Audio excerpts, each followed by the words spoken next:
Welcome to Choice Classic Radio, where we bring to you the greatest old-time radio shows.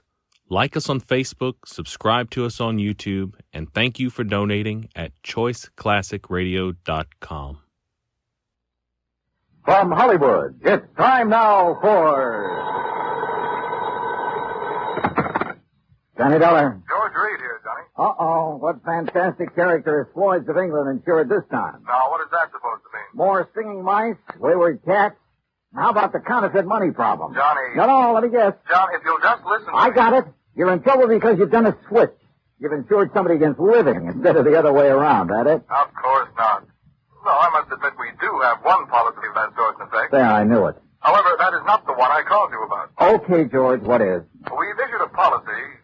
Well, I guess it is a little unusual at that. I fear the worst, but go on. Well, it's on a small brewery over near... Brewery? You mean a beer factory? That's right. It's over near the town of Tamaqua, Pennsylvania. Oh, yeah, I know that country pretty well. Good. We've insured the Dortmund Brewery against possible damage from a nearby construction project. Well, you said unusual. What's so unusual about that? Perhaps you'd better come over here and let me tell you. Yeah. When you say it that way, I guess I'd better.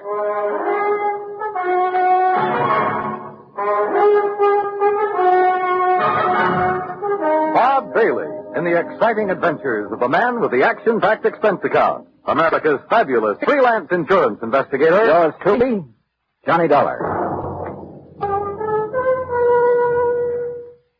And now, Act One of yours truly, Johnny Dollar.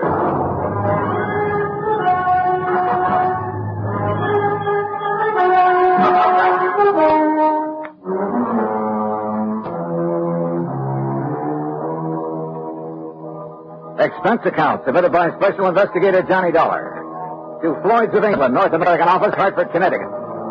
Following is an account of expenses incurred during my investigation of the JPD matter.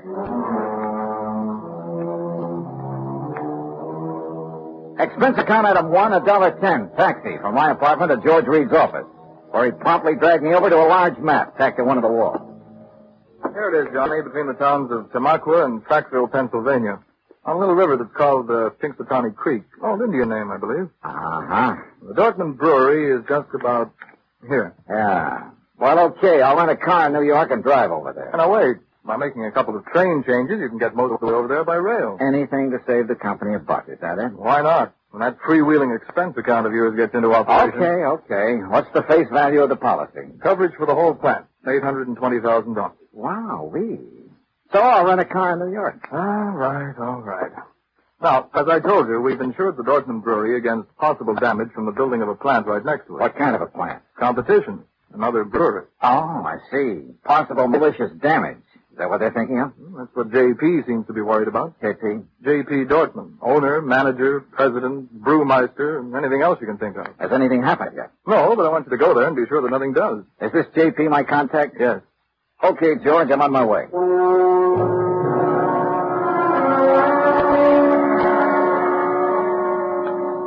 Expense account item 2, $935, fare and incidentals, Hartford to New York. Item 3, $50, deposit on a drive-your-own car. Item 4, 50 cents toll through the Humboldt Tunnel. I cut straight across the top of Jersey, crossed the Delaware at Phillipsburg, and finally pulled into the little town of Tamaqua shortly after 6 p.m. Items 5, 6, and 7, $12.20. For dinner, a place to rest my weary head, and breakfast the next morning. The Dortmund Brewery sat on the western bank of Pinxatawney Creek, about 5 miles out of town, and looked as though it had been sitting there for 1,000 years. It was a small affair, and the old frame buildings were badly in need of a coat of paint. Just north of it rose a towering cliff, and on top of that cliff stood an array of cranes and machines and bulldozers that are used on modern large-scale construction jobs. I parked my car at the entrance of the office building and was greeted at the door by a large, raw-boned woman of about 50 with straggly yellow hair and wearing a faded blue cotton dress that looked as though it hadn't been ironed in years. Something I can do for you? Oh, why, I'm looking for Mr. J.P. Dortmund. Mister. That's a laugh. Is it? Why? Because I'm J.P. What? That's right. Anything wrong with it? Well, Hey, wait a minute. You and another of those lawyers from that job up on the cliff come to fancy talk me about not having to worry in the world about what they're doing to me up there? No. And how I'd better mind my own business. What do you mean, no? My name is Dollar, Johnny Dollar. I'm here on behalf of Floyd's of England. The insurance company? Well, now, that's different. You come on into my private office, Johnny. Her private office was furnished with a battered walnut desk, some ancient filing cabinets, and a couple of straight wooden chairs. Nothing else. Hardly the kind of an office you'd expect for the president of a company worth $820,000. There's nothing fancy about it, Johnny, because there's nothing fancy about any part of my brewery. But that isn't what counts. We've been here ever since my great-great-grandfather built it up. And all we cared about was making the finest beer in the country. Gretchen? And we do make it, too. Gretchen, can't you hear me out? Yes, Dickie? Gretchen, I want you to bring Mr. Dollar a pitcher full in a glass. Yes, ma'am. Well, look, I'm afraid I'm not much of a beer You man. will be when you've tasted this. It's the creek that does it, you know, Pinxertawny Creek. Finest water for beer in the whole United States. That's what makes good beer, you know. Yes, so I've heard. That's why that dirty Clarkson Kemper bunch are building up on the cliff to get at that water. I understand they'll be your competitors. Ha! All their fancy modern equipment and methods can't produce the brew the way I can. The long, slow, easy way. With all the good old-fashioned apparatus. The old country method. Yes, I see. Why, Now, Johnny, we make our own barley malt. And we grind it by hand. And we come up with a wort that's second to none in the world. The old-type sparger, too. And the hopjack. And the finest strain of yeast there is. yes, I'm sure that 3 full months we age before we rack a drop. Sure, we take more time and more trouble, but we come up with a better brew. Better than any modern plant can ever make. Well, then what's your problem? They're getting ready to blast up on that cliff. Blast? A whole big chunk of it away. And when they do, that whole thing will come crashing down here. Thousands of tons of rock.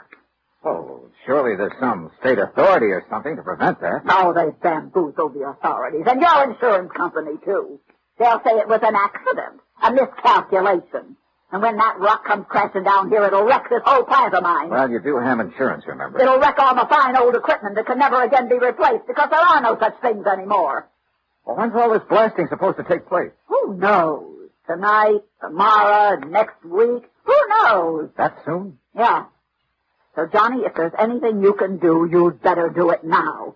What's insurance money if I have to lose this for it? Who knows? Maybe she was right suspecting her rivals might try a stunt like that to put her out of business. But it all seemed a little too far-fetched.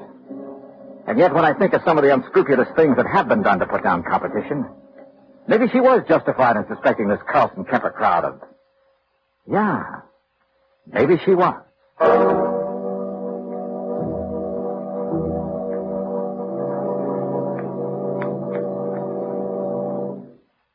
Act two of yours truly, Johnny Dollar, in a moment. Our flag now numbers 50 stars, and behind each star there stands yet another flag representing one of the 50 states. Massachusetts state flag, bearing a green pine tree, is the descendant of the famous Liberty Tree flag that came out of Boston to serve all the original 13 colonies. It was under the Liberty Tree flag that the Sons of Liberty met and planned the Boston Tea Party, that our floating batteries on the Delaware River defended Philadelphia, and on the Charles River defied Howe's cannon. Beneath the tree is inscribed the state motto, Ensu petit placidum sub libertate quietum. By the sword we seek peace, but peace only under liberty. These words were originally written by the famous English patriot Algernon Sidney about 1659. This was a message intended for King George III. Unhappily, it went unheeded. Massachusetts state flag, the flag of the sixth state to enter the Union, was adopted on March 18, 1904. And now, Act two of yours truly, Johnny Dollar, and the JPD matter.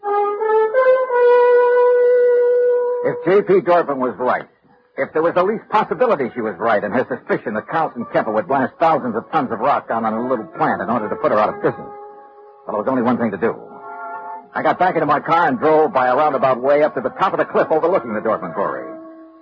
There in the middle of a vast array of heavy construction equipment, giant cranes, trucks, huge cement mixers, and so on, I found the main construction shack. And by a stroke of luck, one of the partners in the proposed new brewery, Mr. James Carlson. That crazy old lady's being absurd, Mr. Dollar. If you really want the truth, well, I think she'd welcome our smashing that antiquated brewery of hers out of existence. Is that what you plan to do, Mr. Carlson? Can you be serious? By blasting a few tons of rock off the face of the cliff into the river? Or a few thousand tons? Or a few thousand tons. Won't do that place of hers a bit of harm. You're sure? Of course I'm sure. Only thing I'm not sure of is why she stays in business. What do you mean by that? Well, she can't be making any money. The methods she uses were out of date in this country 50 years ago. The product's good, sure. But today, you've got snowball. Did you know, Dollar, that out of the goodness of my heart, I offered to take that crummy plant of hers off her hands? Or because her location is better down next to the water supply. Oh, partly, sure. I offered her nearly $500,000 for her spot. 400,000 to be exact. But no dice.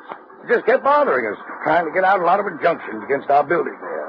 I assume you have the necessary permits for this blasting operation. The whole drawer full of them. Hey, look at them yourself. At the same time, appreciate the volume of red tape necessary to do anything these days. But suppose that something should go wrong. That quite by accident, the top of that cliff should drop down on JP's brewery. Mr. Dollar, it's to obviate any such possibility that I called in one of the foremost blasters in the country, who, purely incidentally, is top man for one of the biggest makers of explosives in the world. You talk to him, Mr. Dollar. Maybe I will. Believe me, I can understand why you might not take my word for the safety of the operation we're about to undertake, but certainly you can't question his word. You say about to undertake. When? I believe he's planned the big blow-off for tonight. Tonight? Yeah, come on, I'll take you to him.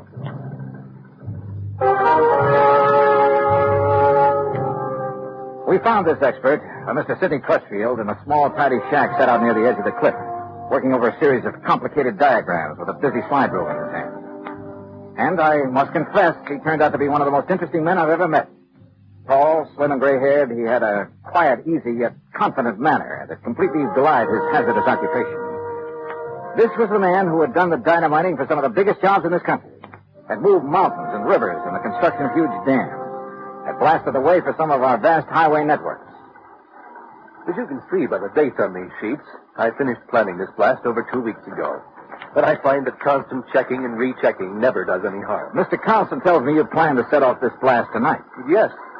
Actually, I shall push the plunger at exactly 2 o'clock tomorrow morning. If Mr. Carlson is ready. Don't you worry about it, Mr. Crutchfield. We're moving the equipment and the shacks away right now. Excellent. And at the time of the blast, no one is to be here but me. That's what your contract says. And that's the way it must be. For safety, Mr. Crutchfield? Well, call it a fetish of mine. Uh-huh. And there's no damage to the brewery plant down below? I'll stake my reputation on it. Come, Mr. Dollar. If you like, I'll show you how I've made the sets for this blast. We spent the rest of the day inspecting every tunnel, shaft, and drill hole into which the explosives had been packed and fused. And the artistry of this man was evident from the word go. By 6 p.m., all the machines and shacks and equipment had been moved back from the edge of the cliff that was to be blown off. The place was deserted, except for Mr. Crutchfield and me. And now, you must get into your car and leave, Mr. Dollar. But if there's no danger... Please. I prefer it this way. Surely you're not still concerned about the blast? To be honest about it, no. Not one bit. And I wasn't, at the moment. Yeah, this amazing man simply couldn't do anything wrong. I would have staked my life on it. But by the time I'd driven the long curving road to the Dortmund Brewery below, had found the place not only deserted but completely shut down, a funny little hunch began to grow in the back of my head. Even the office building was dark as far as I could see. With the help of a business card, I slipped the lock on the front door. And then I saw the thin streak of light under the door of JP's private office. I thought I heard something in there. The office was a shambles. Account books and papers scattered all over the place. A couple of cartons. The drawers of the crusty old files were open and, for the most part, empty. Somebody had been hastily packing and removing all the important papers. But why? I'm sorry, Johnny. Now, what? Sorry. Oh! And you seemed like such a nice boy.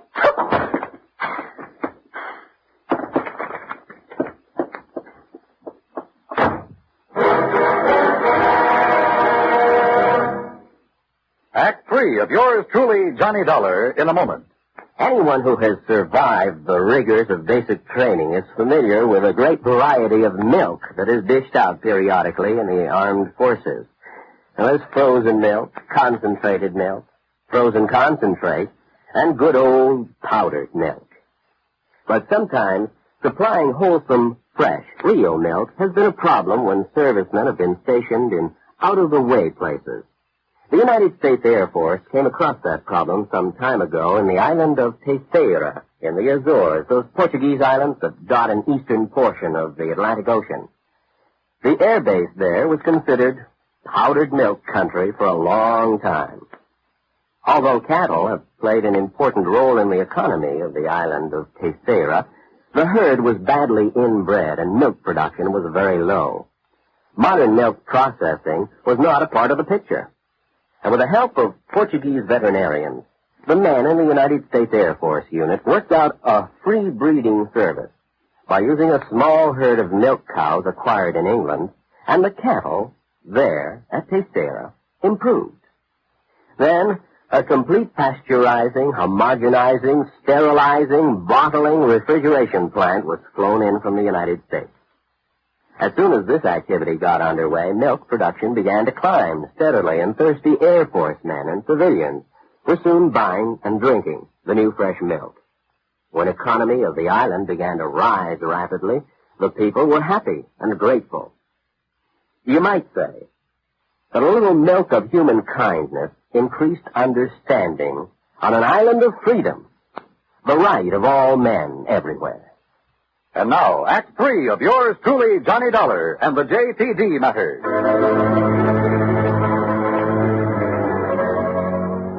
When I came to in the office of the Dortmund Brewery, my head felt as though it had been split wide open. The sash weight had been used on it lay beside me. But why had J.P. struck me down from behind the door where she'd been waiting for me? And why before that had she been hastily packing a lot of business papers, bills and so on to take away? A couple of them still lay under me where I'd fallen. It was several minutes before I found strength enough to roll over and try to push myself to my feet. As I did so, I saw two things. One was a bill she'd overlooked in her haste to get away. A bill from Frank Line Powder Company addressed to her personally. A bill for 21 cases of dynamite and some other explosives. The other was my watch. I'd been out for hours, too many hours. For according to my watch, it was 1:52 a.m., exactly 8 minutes before the tremendous dynamite blast on the cliff above was to be set off. And suddenly I knew where, somehow, by her plan, those thousands of tons of rock would land, and not harmlessly in the river below. And I knew why J.P. had left me here. So I'd be crushed by them.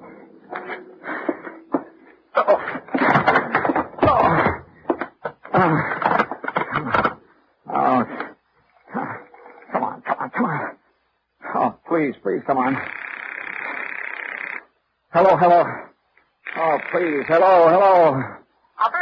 Operator, this is emergency. Yes, sir. Hey, look now, I'm calling from Dortmund Brewery. It's between... Yes, I know where it is, sir. There's a big construction. Carlson Kemper, that's the name. Well, Up sir, on the cliff above this sir, brewery I'm here. sorry, but those lines were disconnected late this afternoon. What? But look, surely there's some way to... Operator. I'm sorry, sir, but there's no way to ring them. Oh, no. Oh, I've got to get out. Somehow I get it there. Oh, no. Oh, please. I got it. I got to get it.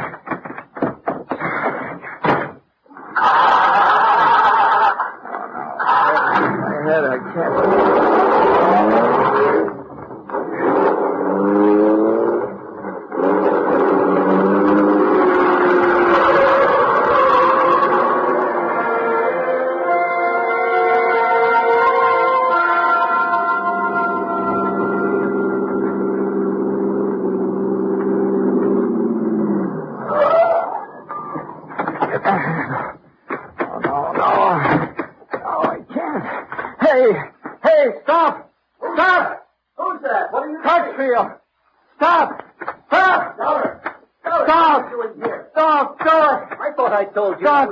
Plunger. I'm sorry, Don't set off that flash. That's exactly what I'm going to do right now. No, you're not. No. I'm sorry, Mr. Dollar. You have no right to interfere. Now stand back. Hear what I said. Dollar, put down that gun. You touched that plunger, and so help me. I'll pull this trigger. Wait a minute.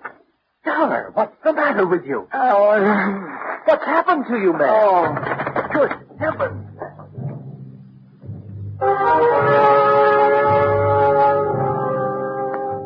I guess it was just luck that I was still hanging on to that bill for the dynamite that I'd found.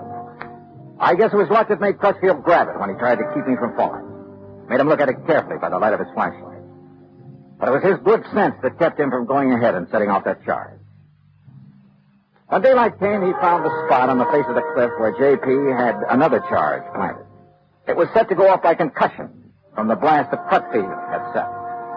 It would have diverted the rock from Crutchfield's blast to smack dab on top of her little beer factory. Nobody would ever have known who'd really done it. And J.P. would have collected $820,000 insurance for it. Incidentally, when the police caught up with her, which wasn't hard, they also found the book she'd taken from her office. Yeah, J.P. Dortmund was broke. Stony. Expense account total, including a handful of doctor bills for my aching head, and all the incidentals I could think of, $204.80. Yours truly, Johnny Dollar.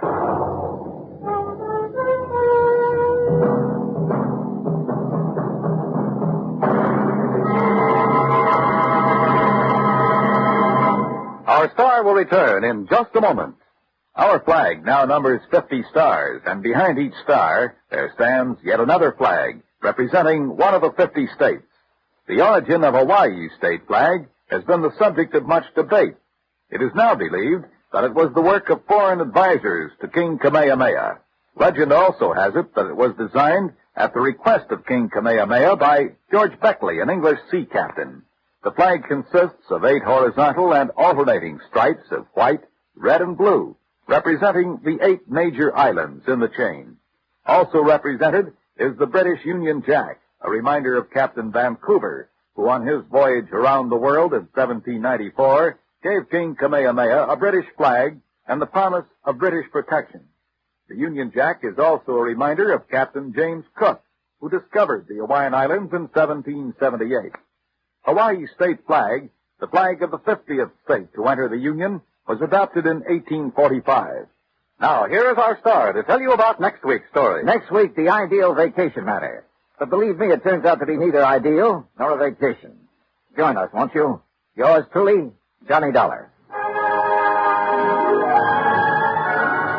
Yours truly, Johnny Dollar, starring Bob Bailey, originates in Hollywood. It is produced and directed by Jack Johnstone, who also wrote tonight's story. Heard in our cast were Eleanor Audley, Gene Bates, G. Stanley Jones, Alan Reed, and Austin Green. Be sure to join us next week, same time and station, for another exciting story of yours truly, Johnny Dollar. This is Dan Cumberly speaking.